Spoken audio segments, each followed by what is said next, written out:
অ্যালবিনিজমের ক্ষেত্রে চিকিৎসা একটু ডিফিকাল্ট, কারণ হোল বডিতেই তো সাধারণত থাকে। এখানে পেশেন্টের চয়েস দেই আমরা যে চিকিৎসা সে কি কালো হইতে চায় নাকি সে ইউরোপিয়ানদের মতো ফর্সা হইতে চায়।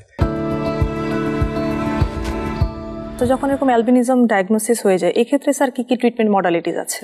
এখানে অ্যালবিনিজমের ক্ষেত্রে চিকিৎসা একটু ডিফিকাল্ট, কারণ হোল বডিতেই তো সাধারণত থাকে। এখানে পেশেন্টের চয়েস দেই আমরা যে চিকিৎসা সে কি কালো হইতে চায় নাকি সে ইউরোপিয়ানদের মতো ফর্সা হইতে চায়। এখন যদি দেখা যায় যে এমনিতেই তো সে সারা শরীরই মোটামুটি তার হয়ে যাচ্ছে, সেই ক্ষেত্রে যদি কিছু আইল্যান্ড অফ নর্মাল স্কিন থাকে, আমরা সাধারণত এগুলিকে কালার করে দিতে পারি, যেগুলি একটু ডিপিগমেন্টেড করে দিতে পারি বিভিন্ন রকম ওষুধ লাগিয়ে। তাহলে পুরো জিনিসটাই হচ্ছে তার হয়ে গেল, মানে হোমোজিনিয়াস হয়ে গেল, এটা মোটামুটি পেশেন্ট অ্যাকসেপ্ট করে নেয়। স্যার, অ্যালবিনিজমটা কি ভিটিলিগোর মতো ফুললি কিউরেবল? কিউরেবল বলা কঠিন, কারণ এখানে জেনেটিক, এখানে আসলে ইট ইজ প্রিভেন্টেবল। যদি বাচ্চার ওই জিনগুলি যদি ইন্ট্রা যদি মানে প্রেগনেন্সির পিরিয়ড আগে যদি প্রেগনেন্সি ইন্ট্রাইউটেরাইন লাইফে যদি এটা জিন যদি ডায়াগনোসিস করা যায়, তখন ওইটা আমরা হয় টার্মিনেট করব, অথবা পরবর্তীকালে ভবিষ্যতে আসবে জিন থেরাপি যদি দেয়া যায়, যে যেই জিনটা ডিফেক্টিভ জিনের জন্য এই জিনিসটা হচ্ছে, ওই জিনটাকে যদি স্লাইসিং করে বের করে দেওয়া যায়, তাইলে জিন থেরাপি ভবিষ্যতে আসবে। সেই সব হলে এটা কিউরেবল। এটা এখন এটা ওরকম করে কিউরেবল না।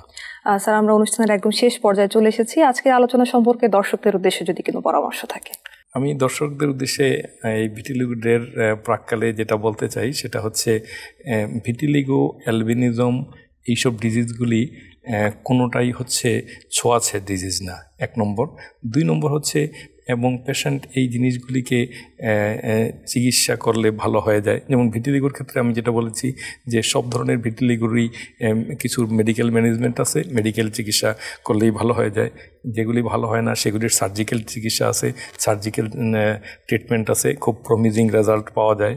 তারপরেও যদি খুব ফিউ পার্সেন্টেজ যদি আনরেসপন্সিভ টু ট্রিটমেন্ট হয়, পেশেন্টের যদি খুব বেশি মানে ওপেন এরিয়াতে বা এক্সপোজড পার্টে থাকে, সেই ক্ষেত্রে আমরা ক্যামোফ্লেজ ইউজ করতে পারি।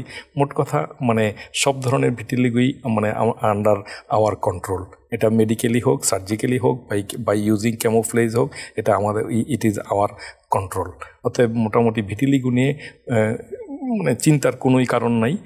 আর অ্যালবিনিজমের ক্ষেত্রে, অ্যালবিনিজম তো আসলে জেনেটিক ডিজিজ। এখানে জেনেটিক কাউন্সেলিং, তারপরে পেশেন্ট যেন ভয় না পায় যে তার পরবর্তী জেনারেশনের এরকম ডিজিজ হবে, বা এইরকম ডিজিজ যদি থাকে তাইলে তার পরবর্তীকালে এই সমস্যা তার বাচ্চাদেরও হইতে পারে। এইসব ডিজিজ, এইসব ক্ষেত্রে আমি বলবো এটা আসলে হইতে পারে, পেশেন্টের না হওয়ারও চান্স আছে। বেশিরভাগ ক্ষেত্রেই সাধারণত হয় না, এটা জেনেটিক কাউন্সেলিং করা হয়, সেই ক্ষেত্রে এটা এভাবে ওইটা মুক্তি পাওয়া যেতে পারে।